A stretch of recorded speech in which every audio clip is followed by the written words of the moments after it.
The Synoptics do teach that Jesus is God, but not just any God, the true God, Yahweh. In Matthew chapter 8, verses 23 to 27, Luke chapter 8, verses 22 to 25, and Mark chapter 4, verses 35 to 41, Jesus gets into the boat with his disciples, and there begins to be a storm. Then Jesus gets up and rebukes the storm after they had pleaded with him that to calm the storm. I'm going to read the account from Matthew, and it says the following.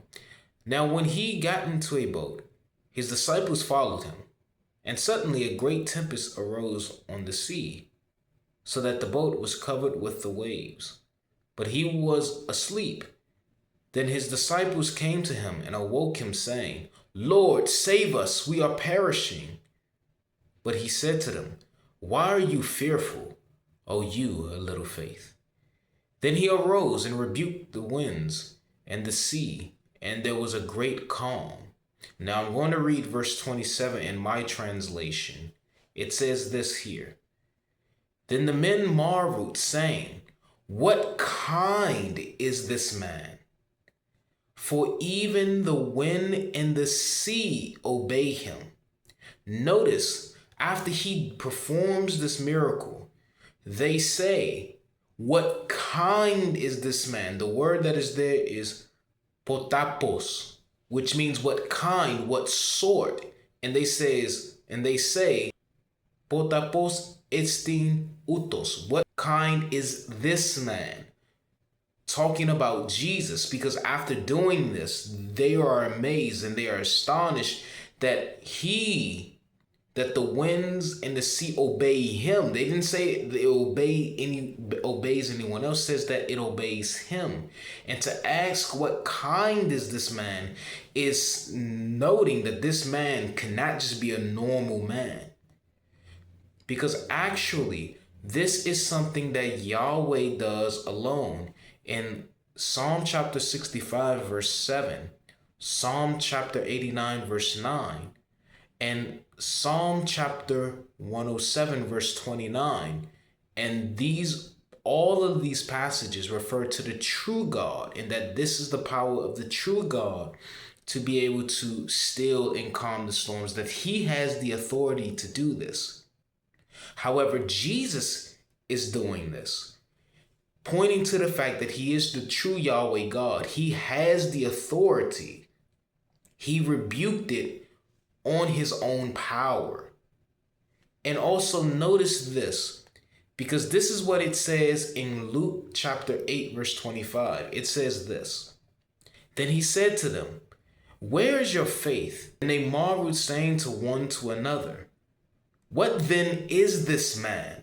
For even he commands the winds and the water, and they obey him. Notice what they say.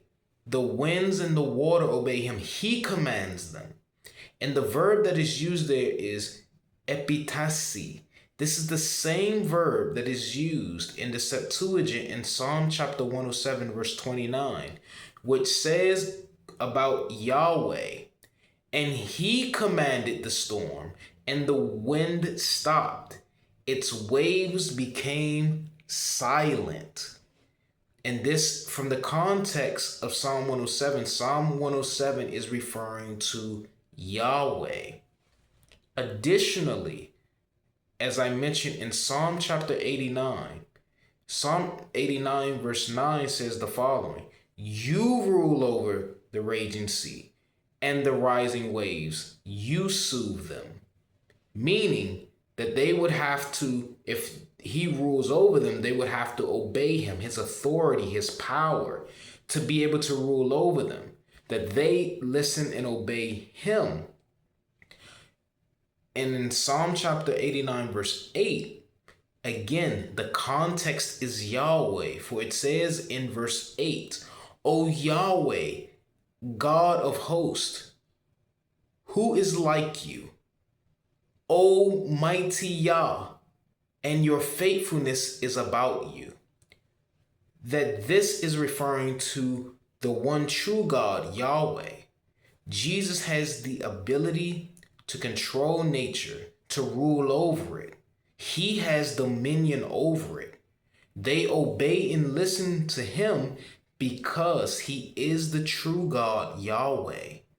He does exactly what Yahweh does because he is the one true God, Yahweh. By Jesus displaying this sheer power that he didn't pray, he just got up and rebuked the storm, demonstrating that he is the one true God, Yahweh. So when the men asked in Matthew chapter 8, verse 27, what kind is this man? Because they're understanding that to a Jew, only Yahweh has the ability to calm storms. He rules over the storms and they listen and obey him. But Jesus commanded and rebuked the storm, showing that he has the power he has the power over nature and that nature listens to him, that he is not a regular man. And that is a perfect question to ask. What nature is this man? Because he's more than a man. He is the eternal God who became a man in a particular point in history. The Synoptics do teach that Jesus is the one true God. However, he is not the only person in the one true God. The one true God is the Father, Son, and Spirit. They together are the one true God. Believe in Jesus, for believing in Jesus as your God, Lord, and Savior, you will have eternal life. Believe in Jesus, for he is the only way. Thank you very much for watching this video. Hope to see you again soon.